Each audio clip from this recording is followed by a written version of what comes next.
Welcome, everybody, to the Inner Carnivore Podcast. I have a very special guest today, Jonathan Griffiths. Before I get in it with him, whether you guys are streaming this on your favorite streaming platform or watching the full video on YouTube, do a huge favor, like it, subscribe, share it with a friend, leave a review. It helps more than you guys know.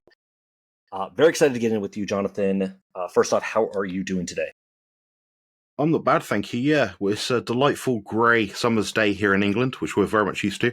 But I'm glad to be joining with you today to talk about carnivore, perhaps a bit of bodybuilding, perhaps a bit of whatever you want to talk about. So I'm here to answer all your related questions as you see fit. Yes.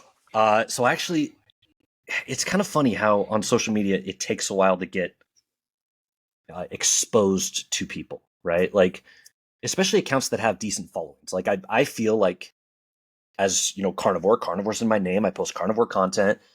Instagram would show me a lot of carnivore accounts, right? But I swear, every day I come across somebody new, and I'm like, how have I never heard of them? And it started with your bodybuilding show, which, congratulations, extremely impressive physique, and I definitely want to get into that. But my biggest question is, as somebody who's clearly done bodybuilding for a while, how long have you been carnivore? And what prompted you to... Excellent. I mean, I've had the same experience with Instagram myself. I didn't know who you were until about a month ago. And I saw one of your reels by the off chance I was watching a reel, which I don't watch. So if it wasn't for that, I found you. There we go. So anyway, how did I get started off the carnivore diet? This was 4.5 years back. I was working in a vegan health food shop. Obviously, that transpired through a number of events that you can imagine. Unhealthy people in the door, unhealthy people out the door, forking over £100 or dollars if they're from the US for supplements that basically did not work, or at least they weren't effective for treating symptoms and deficiencies that they were experiencing. Now, these people were, for the vast majority of cases, plant-based individuals. I'm not anti-vegan people.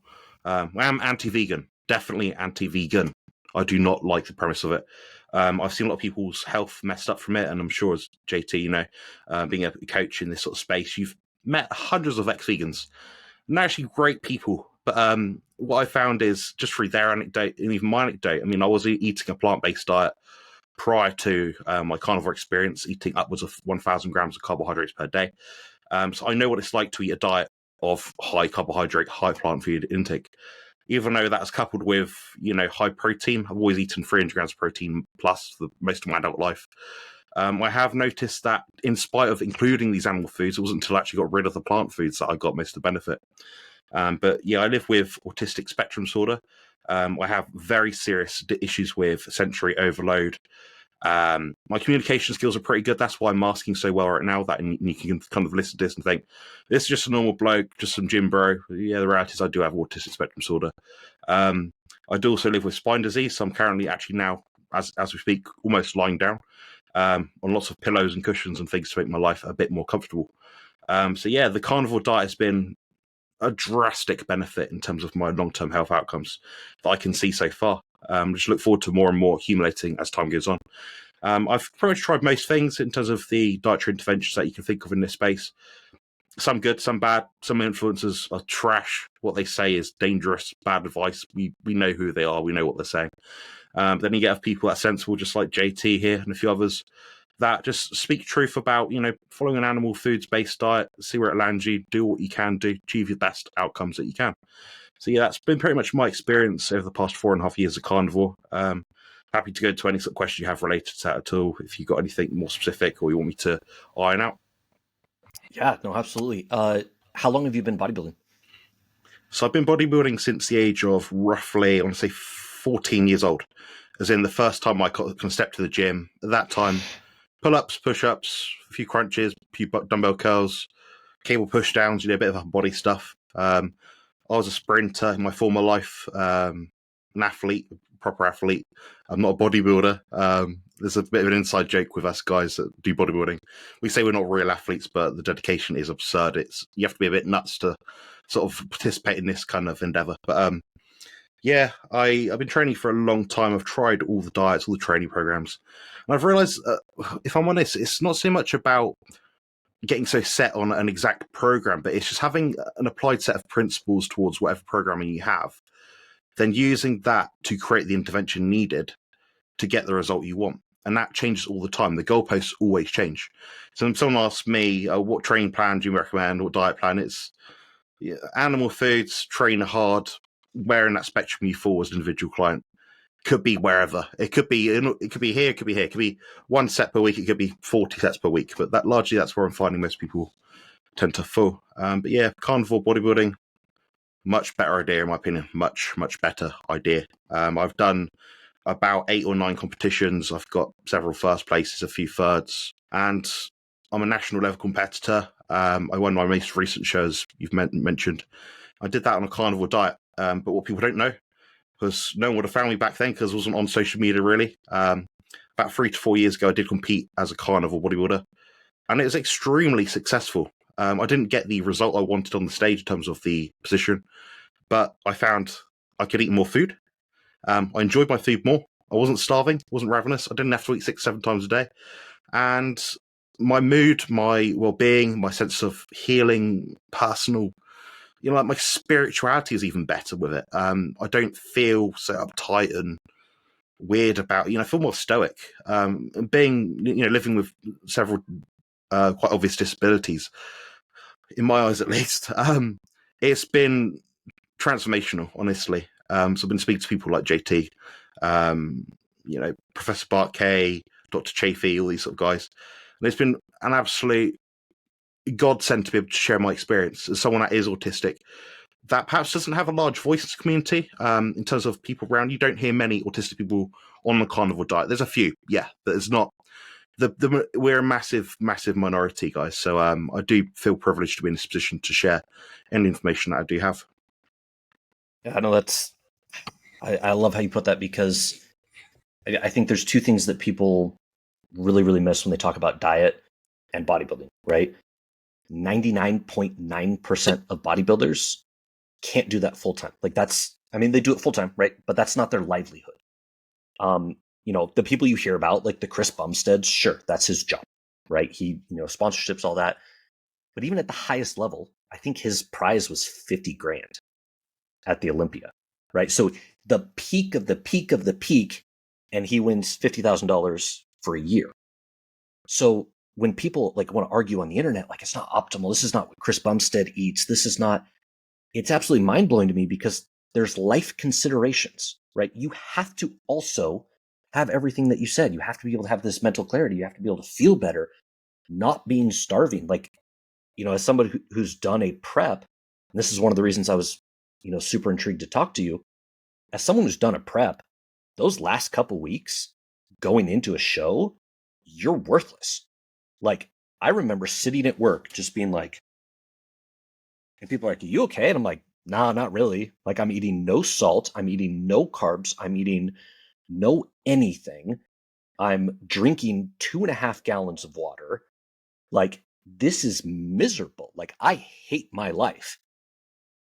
But the consensus is, oh, well, it's all about the end result. I'm like, but if there's a better way, why would people not try and do that? Absolutely, yeah. I think it's fear-based for a lot of people. And the problem with the carnivore diet, although, yes, most people that switch to it overnight without transitioning carefully will get some benefit of some kind. Maybe they don't feel out of breath as much because they're not stuffing the gut full of 4 kilos of food every day.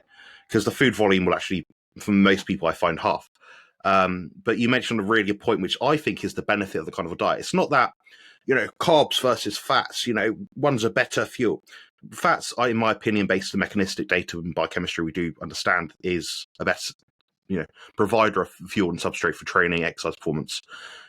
However, I think the biggest benefit to be had is the sense of, 1, I'm not starving hungry all the time. 2, my life is easier to manage. I go into a shop, I look at 1 or 2 aisles and buy a couple of things. I need to get my cream of rice with my sweetener, with my salt, and all these extra little bonus things which you just don't need. The body doesn't have a requirement for xanthan gum and sucralose, apparently, funny enough. So I've found that quite freeing, for sure. Then you got this side of it, outside of digestion, the sleep side of it. Carnivores tend to sleep less than their Western diet counterparts, in my experience. People say, oh, you sleep less. It's not as good. No, you need 6 or 8 hours sleep. We've realised all these reference ranges are absolutely bullcrap, to be honest. I sleep about 5 to 6 hours a night, and I found this just as restful as it would 8 to 9 hours on a mixed macronutrient, carbohydrate-centric diet. So it kind of tells me my body's more efficient. The detox pathways are upregulated. Everything's working as it should be as a human being, as per our species appropriate diet. So it just goes to show. I mean, that's just some of the benefits. Then these are just the obvious ones that I've noticed. Being less anxious when going to the gym. I used to sort of really cower away a bit, and I'd sort of go in with a baggy hoodie, and if someone talked to me, I'd kind of like cower and be shy and all sort of thing. I'm a much more confident person now. And it's not just because I've grown up from being an adult to now still being an adult. No, I haven't made some transformational age change. It's just my mindset's changed because of the diet, because my sleep's better, my mental health's better, the energy substrate's better, the body is running as it should, as mentioned earlier. So I completely agree with your statement there. Carnivore, what are we doing? Top notch, 5-star, definitely. Yeah, for sure. And I think the biggest question I have is, so I think most people who have any kind of idea about bodybuilding would agree that there could be some benefit for carnivore in cutting, right? Like in your prep. There's lots of cases of people going a keto style. Chris Bumstead, in one of his preps, is a few years ago, but in one of his preps, he did keto for a little bit. So I think most people can recognize the benefit of transitioning to lower carb in that cutting phase, right? Like trying to lose that extra weight. But the biggest pushback I get, right, is performance in the gym when you're trying to gain, right? What has been your experience in those off seasons, right? You just finished your show. You're probably easing back into it, but I'm sure at some point you'll go into a, hey, I need to build phase, right? Or bulk phase, or whatever people want to call it. What's been your experience doing that carnivore versus a traditional macronutrient split? Very good question again. I find I'm limited by the amount of food I can eat, but that doesn't mean it's worse. Now, typically people think, oh, you can't eat, the calories things, BS, but, you can't eat 7,000 calories a day on a carnivore diet. Some people can, yeah, it's possible. I've met people that do that, but it's largely very difficult. It's that protein and fat you'd have to eat is absurd. It's beyond the realms of what is normal and what is natural anyway. So what I'd say in my experience is, in terms of strength performance, it's equated. I don't find one better than the other. All I will say is, if someone switches from a carnivore diet to a more plant-based diet, or vice versa, there's always going to be that transition period where the performance will dip. So the body always has to go between the two. So someone's saying to me, oh, Jonathan, I've tried the carnivore diet to bulk up. I couldn't eat enough food. My training performance has gone down. Well, yeah, you change your diet overnight, your performance and your brain health, your cognition is greatly affected by the gut microbiome itself. So if you're not wired correctly, you're not adjusted the biological mechanisms within your brain to deal with that change, then you will not perform with that change. It simply won't work. So the caveat here is transition carefully, give it enough time. Some people a week, some people 0 days, they'll go straight from one to the other. Some people might take a couple of months. Some people have even said for long distance endurance runs, for example, if that was someone's endeavor, maybe 6 months even. It's a big spectrum of how long it takes to achieve based on where you start from. But getting back to the question, which was about strength training, comparisons between Western diet versus not, or carnivore diet, I think the biggest limitation is the amount of food you can eat, and I'd say that it's because the food is so nourishing. If you eat food that provides all your body needs, it's not really going to ask you for much more. So you've got less levers to pull to gain weight. But as we know, we can gain weight or we can gain muscle. Now, what I will say is, anyone that's within the spectrum or the realms of natural bodybuilding potential will reach their potential just as quick, if not quicker, on a carnivorous diet versus a typical gym bro, chicken broccoli rice diet. I think it'll be just as quick, if not quicker. What I will say is, the capacity to gain weight, as someone gets more advanced at the spectrum, will be expedited if they add in carbohydrates. So that's where the stand efforting, steak and rice kind of diet comes in. It is more effective because you have a simple sugar form of substrate to go in. You'll gain weight quicker. You've got more food to eat, more options on the table to gain weight. But it doesn't necessarily mean it's good weight again. So I think in strength sports, in terms of Eddie Hall, the elite people that have super physiological levels of muscularity, perhaps use performance enhancing drugs, yeah, I'll say that it's going to be a benefit because you gain more weight. Now you're not going to see a carnivore, for example, weighing 200 kilos like Eddie Hall might weigh. It just won't work. Your body isn't going to let you. Your biological system won't let you eat that much food. So I think that's the only real sport I'd say where you're going to struggle. But if we're talking about bodybuilding specifically, I don't think there's an argument to be had. I am an enhanced athlete. I've been very transparent about that on my channel. Sometimes people think they call me out for it, and I'm like, no, I just don't talk about it because there's 16-year-old children watching my channel that will go through, slide to my own DMs and ask me all about it. And if I don't give them that advice, they'll go to someone else. They'll harm them. They'll give them, nonchalant responses with limited advice, with not much caveats and nuance, no personalization. If they go to me and I give them that advice, this is what you should take. One, it doesn't look good for my brand. Two, if they harm themselves, I'm probably liable. Three, they probably don't need it. And these are kids. These are kids emailing me. So that's why I don't talk about it. So people think there's this push for me to sort of say I'm natural. I've never once said in any video that I'm natural. Never hinted at it, never sort of made a point of it. But I've made it very clear through different podcasts, even saying, I made a video which was, is he on the gear, or are they on the juice? Something like that. And I've shown someone exactly how to go online, work out the realistic possibility in terms of percentage if someone is natural or not. So it's for a fat-free mass index scale, which I'm sure JT knows all about. Basically worked out through the decades or the years in bodybuilding years past, how many athletes or bodybuilders were on drugs versus not. And when I say drugs, I mean performance-enhancing drugs. Dianabol, Deca, Bol, Duran, I don't know. Whereas Deca, that one, it was different drugs basically. These guys are natural. These guys definitely aren't. What could they achieve in terms of body mass relative to their wrist size, ankle size, neck size, bicep, body fat, waist circumference? And I point out very clearly, I'm not natural. I'm not drug-free. I've said that very clearly in that video. And you can see, oh, that's where I land. Look here. On the chart, I'm purple. I'm not green. So, there we go. But yeah, we're here to talk today about carnivore bodybuilding, but I just thought I'd air that on your channel just because you are going to have that kind of audience, being a muscular gentleman yourself, bodybuilding related. So it's a good place to talk about it. So there we go. No, I think it's great because it's definitely given that carnivore as a spectrum, right?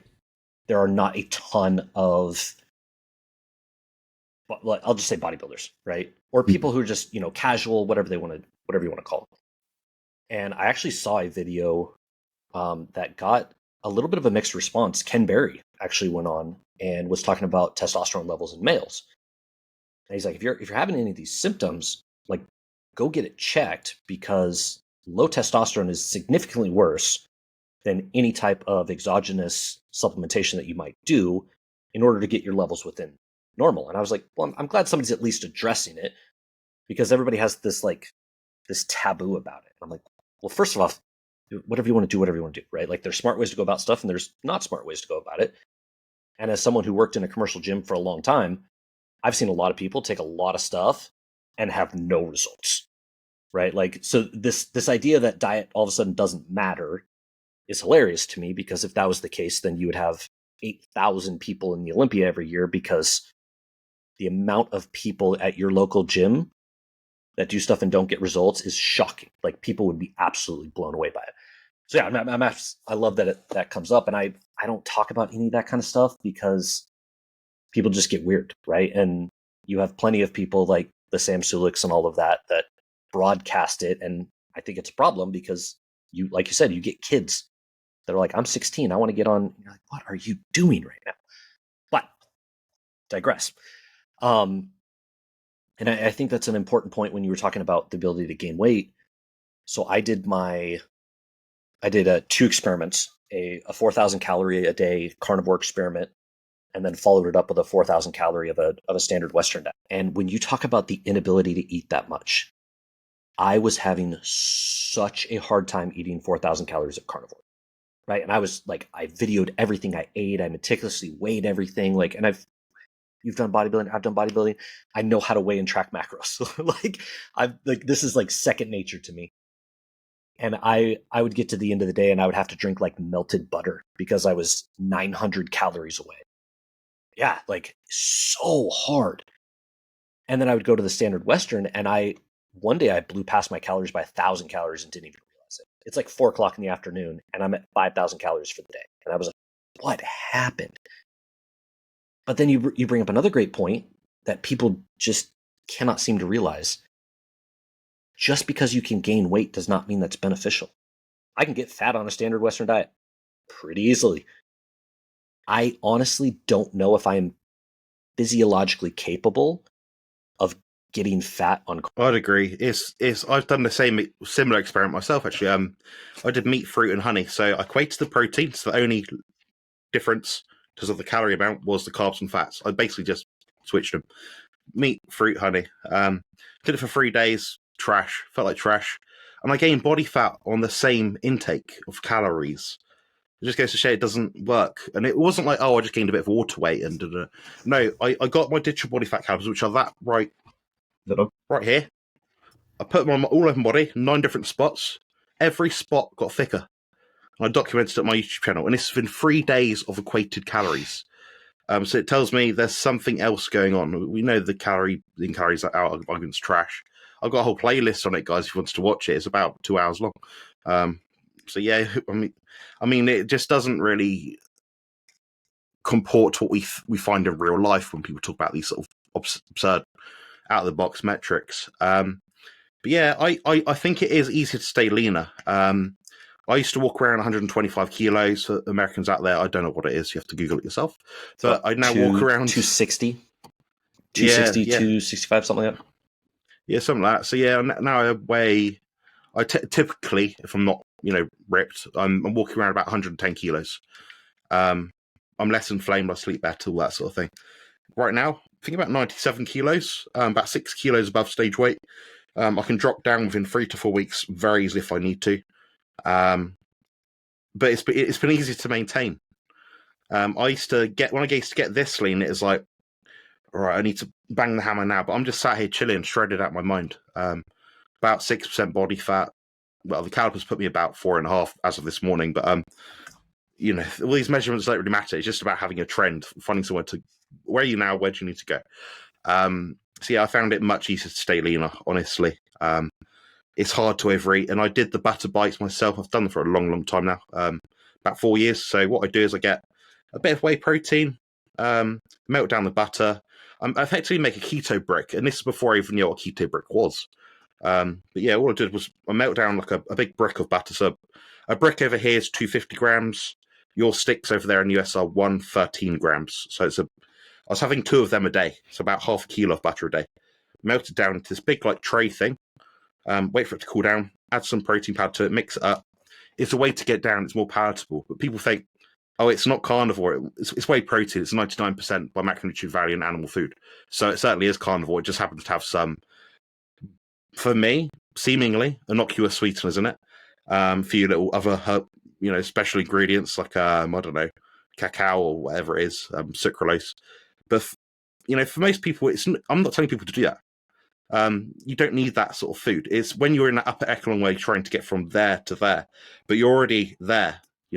Most people don't need to worry about these, and I even say that in the videos and recipe videos I've made. But you do find yourself at a point having to eat butter from the brick, basically. And the hard thing is, and JT will know, it's not doing it that one time. I eat 10,000 calories and I can eat more than Sean Baker. It's doing it month in, month out for years. That's what's really hard, and you can't do that with a carnivore diet. So I think most people would get, in terms of relative to their natural potential, they'll be able to get there on a carnivore diet. If their maximum muscle mass they can hold in the body is 80 kilos, or 200 pounds, say it was that. Okay, they can get 200 pounds. I think they'll get there safer, healthier, and quicker doing a carnivore diet, just providing they remember to eat.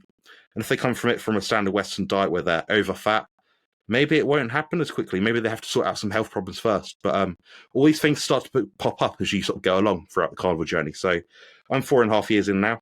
I notice subtle differences where I'm like, oh, my body feels a bit better today. But I remember about 2 years ago, I remember dealing with this. Like I used to have a bit of a binge eating sort of issue, especially the first 6 months roughly of my carnivore diet experience. Now, not really. Like I couldn't care less. And it's bizarre, but I have all these recipes on hand for junk carnivore butter bites if I want to have them. And that suits me just fine. But yeah, I think it's just worked really well. And I'm actually quite chuffed with it. And that's why I speak so candidly about it, because I'm hoping other people might. I mean, I'm 29, but, people a bit younger than me in their early 20s, listen to this sort of video, see these two muscular guys, and they're saying, look, don't make the mistakes we did. I'm 29 years old, got disabilities. I look older than what I am. I know it. I don't know if you told it. You can tell me if you want, but I'll just probably block your ass. But you kind of get the point. The damage that was done to my body was from the Western diet. I'm getting my way out of it now, and I'm seeing a lot of improvement as time goes on. I completely agree, and people also miss this notion that when you start to address these issues. So again, right in my 20s, I was doing physique shows. I was very lean my entire 20s, whether I was playing collegiate baseball early on or doing a number of physique shows in my 20s, and I maintained lean all the time. And it wasn't that difficult for me, but I never felt great, right? Like I never felt really good. At the time I thought I did. I was like, yeah, sure, I look good, so I feel good. But once I went carnivore, I was like, wait a minute, I cannot bloat, right? Like I can eat, and not feel terrible afterwards. I cannot feel tired. I cannot, have a 3 p.m., energy crash. You're telling me that I don't have to be because my biggest contention when I was working, when I was trying to do competitions was I had to be so meticulous about my meal timing, so meticulous. And I was literally the guy. So luckily I worked at a gym most of the time, but I was literally the guy that would eat my chicken and rice as I'm walking out onto the workout floor. Because if there was more than 15, 20, 30 minutes in between the time I ate and the time I started my workout, I was wrecked. I would get, shaky. I would be like, oh my gosh, I have to eat. And then if I didn't eat in time, then it was just ruined, right? I remember just binging food, trying to get out of the shakes. And now that I'm carnivore, it's like, if I'm going to work out fasted, okay, I don't notice any difference. If I'm going to work out later in the day, I don't have to time when I eat. Like, it's the most liberating thing that I have experienced on carnivore, not even counting all of the other inflammatory issues that I've. For sure, yeah. I mean, I have a similar sort of memory in my back of my head. I was at a shopping centre with my brother, and typically we'd go out, and this was maybe a year into bodybuilding, so I was about 14, 15 years old. We'd go out, we had nothing to eat, so we've got to get Tesco's meal deal. So the Tesco's where we are, it's a local grocery store sort of thing. You can buy, it's just a shop basically. You buy food from it. They do these meal deals, so you can get usually a packet of crisps, a drink, and a pasta pot with some chicken in it, something like that. We'd always try to get like the higher protein version. So like, we've got to get the chicken bites with it, or the boiled eggs, or the protein milkshake, or if they didn't have that, we'd have just a yogurt, something like that. And if we didn't have that, we were like thinking, well, we're gonna have, because we're tight up on money at that point. We're gonna have to sort of go to the shop now and buy a protein bar, and it's gonna cost as much as a meal deal, but we're only gonna get about a third of the protein that we need for that single serving, that sitting. So I used to have to dig into my little piggy bank, sort of dig out £10 from my nan from the week before on pocket money day. I'd be like, oh, I've lost this now. So I've been feeding into this industry for all those years for crap, waste of time. They're useful things, yeah. I mean, a protein bar with largest people will be better than a Mars bar, but there's levels to it. I could go to a shop right now down the road and buy 6 pickled eggs for about, would be $4, something like that. Or I can buy a whole chicken for about $8 from the shop, and it's ready cooked. It's just sat there on the shelf right now. My brother and I would have half each, but we didn't realise this at the time because we didn't realise carnivore was an option. It was always chicken, broccoli, rice, protein, carbs, fats. And not oftentimes we'd omit the fats, we'd just not bother. Oh, they make you fat, they're bad for your heart, that sort of thing. We didn't know any better then. We weren't taught nutrition in schools. We were taught 5 a day, drink 6-8 glasses of water, don't have too much salt, God forbid. But also, while you're doing that, you also have to eat 400 plus grams of carbohydrates per day, pour them down your neck. And if you couldn't do that, you'd still have to meet your daily requirements. So we're going to feed you cereal with, I don't know, sugar all over it. They put sugar on cereal now, which is incredible. But Yeah, I don't miss that at all. The food freedom that you sort of alluded to is absolutely mind blowing. Now, saying that, yes, I do count my macros. Yes, I do give myself time frames to sort of eat meals, just because I don't want to get behind. It's not because I'm sat there like, oh, I'm going to kill someone, get the shakes, nothing like that. It's just because I have a goal to try and reach. And my goal for me is it's worth that stress, but I'm a bit autistic, a bit nuts. It's not a stress to me. I've been doing it now for 13 years. And like JT said about nutrition tracking, we know what we're doing. We've been doing this for a long time. For us, it's second nature, tracking what we might eat or don't eat. But I do give myself a guideline. So I'm like, okay, some days, if I'm not on contest prep, maybe I'm not as hungry. Fine, eat less that day. Maybe I'll eat less protein and less fat. Maybe I'll eat less meals. I'll find some sort of lever to pull, because you shouldn't be fighting your body if you're doing everything your body is asking you to do. So if you're training hard enough, you're sleeping enough, your hormones are in the right sort of place, then your body should be saying, okay, we need to eat more food. If they're not telling you that, it tells you that you're putting your body at strain. You're trying too hard. And I know lots of guys listening to this probably tried too hard. They're thinking, I'm training 5-6 times a week. I'm doing 20 sets per body part. And I think I'm training every set to failure, but I'm not. But I can't sleep at night. I'm stressed out. My missus hates me.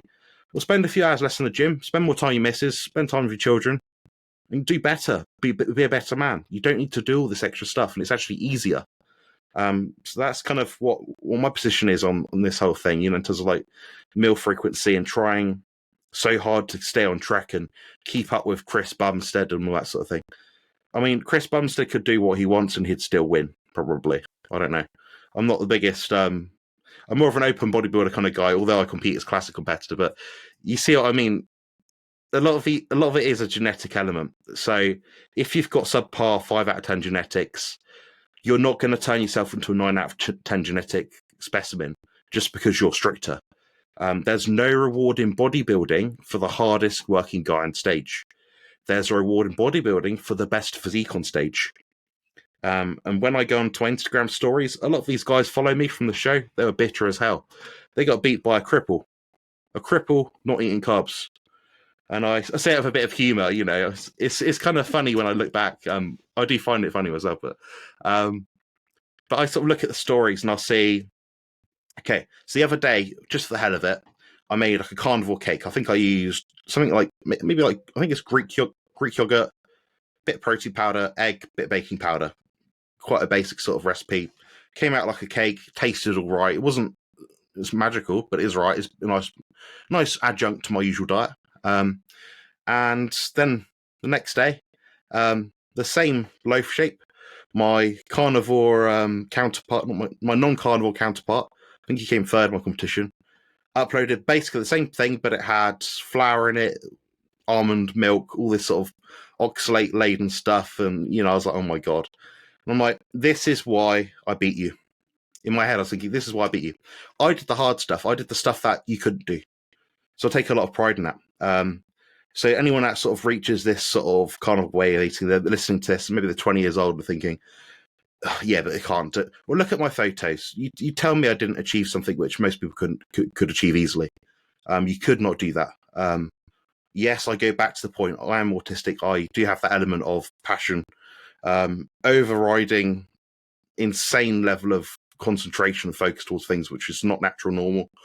But you don't need to push that hard, guys. I'd honestly express, but maybe give it like 80-20 rule, if anything. I'm not saying go off your diet 20% of the time, but I'm saying try to be perfect 80% of the time. Then the 20%, just enjoy, live your life. I've been through it myself. I've won shows, lost shows, and you don't ever really, as long as you give it your all when you're competing and trying to win, you never look back in the off season and think, oh, I wish I was 10% stricter and didn't have as much of this or had less coffees. Or no one cares. No one cares. All that matters is what you do for the most part, that 12, 16 weeks before the stage day and what you present on stage. And again, no judge cares how hard you worked. They just want to see you win. So who cares if you're following a diet which no one else follows? Don't be like the masses. Don't be like the sheep. Just silence the naysayers, and we'll continue to do that as we are. Robert Sykes, the same thing. He's had tremendous results and experience as a natural bodybuilder. So you've got a natural guy and a performance-enhancing drugs guy, if you can call me that.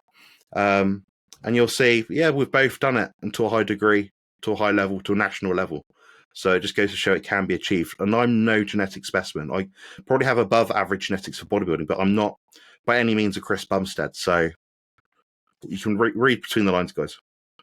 I think that's a great example of also if you want to achieve like superior results, you got to put the extra work in, right? Like, yeah, if I am trying to get incredibly lean, I got to track, right? Like that, I'm not arguing that with anybody, but I'm not trying to do that right now, so I don't have to track. And I honestly, I've turned off the part of my brain that can look at a piece of steak and tell you what the macros are, right? Like within very close, like, and you know what I'm talking about, right? Like if somebody was like, how many calories did you eat yesterday?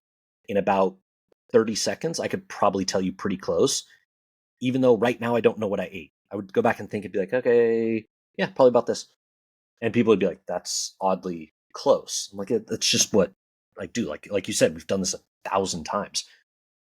But if I'm not looking for extraordinary results, I don't have to do that. Like I just eat when I'm hungry and I eat till I'm full and I don't even structure. Like, but if I'm looking for those results, then yeah, I'll structure and I'll keep within my macro range and I'll, you know, but the biggest benefit, I don't say the biggest benefit, one of the biggest benefits is exactly what you said. I've been able to not spend as much time in the gym, right? Like I'm not competing. I don't need to, push for that extra pound of muscle that I gained over 6 months. I work out at home, right? Like I have a home gym, I have an Olympic set, and I have dumbbells. And honestly, for the last 8 months, I've only been working out like maybe 4 days a week, sometimes 3 days a week. And I go hard when I'm working out and I feel good and I feel strong. But in years past, like I remember my entire 20s, I was in the gym 6 days a week. I couldn't stay away from the gym. And I've had better results and gained more doing these 3 to 4 days without ever going to a commercial gym than I did probably my entire 20. I made another video just like on that point. So people say, yeah, but you didn't achieve your muscularity on a carnivore diet. No, I exceeded my high level of muscularity on a carnivore diet. That's the kind of key point here. So as JT, I'm certain you know. So when you get to a certain level of muscularity, it's like, okay, to get maybe 90% of the way there naturally, yeah, you probably get out there. I got all the way there naturally, plus then some. I exceeded what the calculators online would tell me that was achievable. But what's interesting is I made a video which is like what I did in 2 years on the carnivore diet to get from there to there. That small margin, that 5-10% margin of muscularity is what separates winners from losers. And I'd still be in that loser state if I carried on what I was doing. My health would have just dramatically dropped off even more. So I think that what was interesting is I'm spending, honestly, like you, I train 3 to 4 days per week, mostly 4. If I spend 3, I don't stress about it. I don't lose muscle. I don't get fat. And my training sessions are typically something like, I'd say below 10 sets for sure. So between 7 and 10 sets, largely speaking, mostly to technical muscular failure or beyond. Like you, I train really, really, really hard. And I just find a safe way to do it with my spine and that sort of thing. A lot of machine work, admittedly. But yeah, I used to spend 20 hours in the gym a week. So I used to do, a Ronnie Coleman split, sometimes 2 a days, push-pull legs, six total sessions per week, 20 to 30, even 40 sessions sometimes. It's like me and brother be in there, be like, oh, let's do 10 sets of 10 for 4 exercises. Okay. Me at like 14 years old, 15 years old. Yeah, okay, let's do it. Sore as hell the next day, always hungry, always eating sugar. And it just didn't work out that well. I still got a result doing something, but it's when you try to go from good to elite. I'm not an elite in terms of like a professional bodybuilder, IFBB beaten, Olympia. No, but I'm talking about going from a good physique to a physique that turns heads when you walk down the street, sort of thing, which annoys the hell out of me. I don't like it, so please don't stare at me, guys. But you see what I mean? It's that difference between that 5% difference or so. I shouldn't have been able to achieve that, but I did. That's what's remarkable. Absolutely. Man, dude, I seriously could talk to you for probably 3 hours. But in the effort of time, before you go, where can people find you? What platforms are you on? How do they get more information and follow along what it is that you're Thank you very much for having me on. I appreciate you having me on. It's been a really good chat, and we could be talking for days probably, honestly. But I will say, for free information, a lot of people that are watching this are going to be young people, not much money. They can't afford my coaching consultations. Free information, any questions, consultations, basically. So the free information is for YouTube. I have nearly 600 videos, all talking about the carnivore diet, bodybuilding, composition, health, all things around that. If you need anything else, you need personal stuff, you need to sit and chat with me about, comments about something or what you're worried about or what an experience you're going through it now, how you might need some help. My website is compositionconsultant.com. The ebooks, I've got the Carnivore Bodybuilding Bible, which is probably one of its kind, I think right now anyway.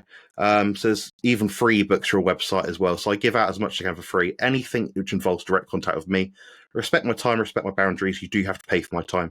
I'm exceptionally busy and I live in a lot of pain and fatigue. Outside of that, you'll find me on Instagram, which is Carnivore Muscle. YouTube is Carnivore Muscle. Just as it sounds. I don't have any logos or emblems on me right now, but just imagine it. So there we go. Yeah, I'll link everything in the descriptions below.